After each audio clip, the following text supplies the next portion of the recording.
The black sheep is always the truth teller of the family. Not that I care what people think, but enough is enough. I always wondered if you felt that pressure. No, light is not heavy. Carry light.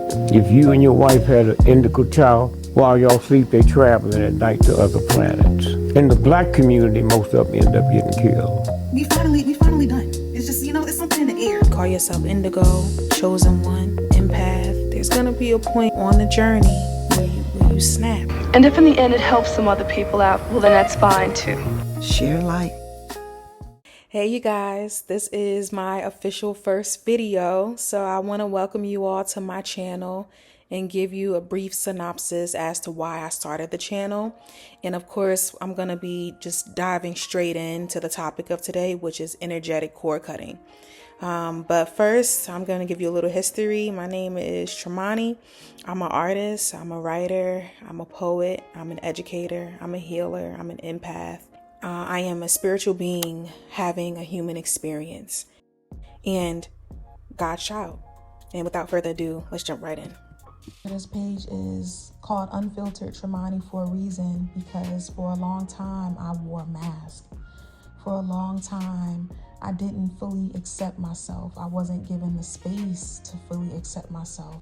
And I know thousands, hundreds of thousands of people, if not millions of people, can relate.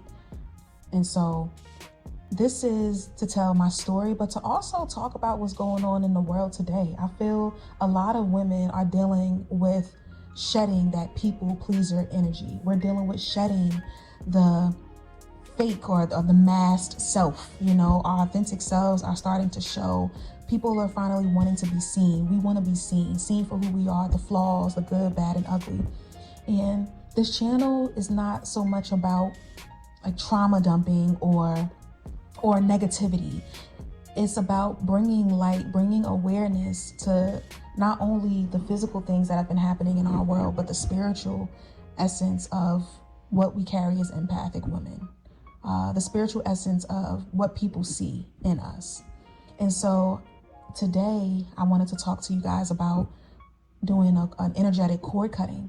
It's a long story and I'll try to make it short, but I've had a side man for 12 years. So that dynamic where if I'm in a relationship, he's not.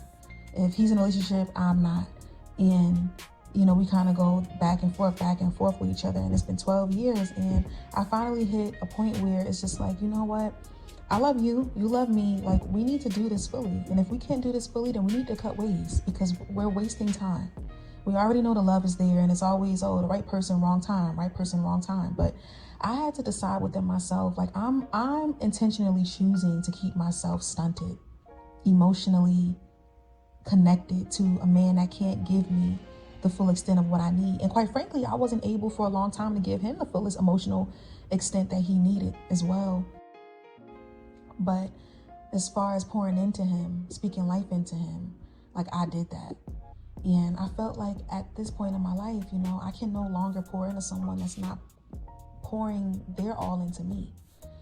And I know that sounds confusing. I know that might sound like a bit selfish or whatnot, but it's my truth and I'm living in my truth. And so I decided to do a cord cutting ritual because I realized that 12 years is a long time. It's a lot of emotions. It's a lot of familiarity. And if I'm still tied to him, I won't be able to receive love to its fullest extent. I won't be able to give my love to its fullest extent if I'm energetically still connected. And so I've never done this before. This is a first for me and hopefully my last. But I'm saying this to say, the women that are dealing with men that have, strongholds, soul ties, even with women, if you're dealing with anybody that you feel like you can't disconnect from them, it's something emotionally still pulling you, it's something spiritually and energetically still pulling you to that person. This is something that it is helpful. It's helpful to get you to see what and why you're still tied. Shadow work is all about finding out, like, what is it about ourselves that essentially created who we are? Essentially developed and cultivated who we are. Our shadow selves are the things that we don't want to see, we don't want to acknowledge, we want to hide, we want to run from it. It all ties together. Me understanding that certain traits that I have that I desperately want to work on, and the reason why I keep falling into certain patterns in life is because I haven't learned the lesson that needs to be learned, that needed to be learned up until this point. And that lesson in love is that if you're connected to someone energetically, if you're connected to someone spiritually, and of course physically, sexually, right? Like you're never going to be open to what God has for you, to what you can potentially receive. It's like you're holding on to something minuscule, something so small, because you're afraid to let it go, because you're afraid that it won't be replaced with something that size, if not bigger. You're afraid that you won't receive the love that you so desperately want. And that's me. That was me for 12 years. And so I decided to give it a try. This morning I woke up feeling lighter. I woke up feeling a lot better. I woke up feeling like this was purposeful. So let me just explain. I didn't get to capture it on camera because my phone died. As the cord cut, his candle was burning faster, actually. It didn't burn on his side.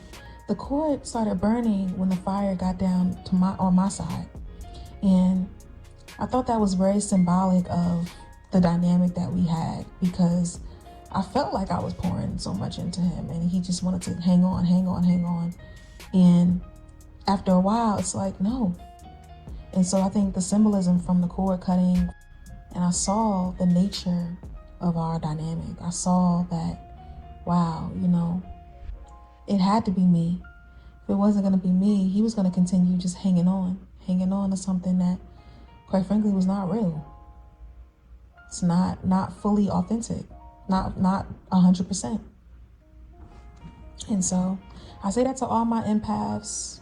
I want you guys to understand that it's okay to have connections with others, but it's also okay to know when to leave. And I think that's the biggest lesson I learned this year, was to know when to leave. And you have to. We have to, as people, we have to learn when to leave, but especially us empaths, because we absorb so much. People's projections, and we're helpers, we're healers. And so that's natural for us. We're very sensitive to energies. But recognizing when you're giving too much of yourself, when you're pouring too much of yourself, that's when you become drained. That's when you become broken. That's when your unhealed characteristics start to really show his face, show his head. So this is only the first video. I wanted to just come on here. I know you guys listen to my introduction. I hope you like that. Please subscribe for more content.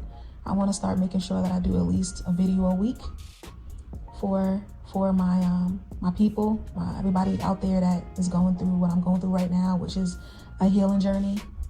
I'm also a music artist, so I have music out under Tremonti on Spotify, Apple, and any other website that you could think of.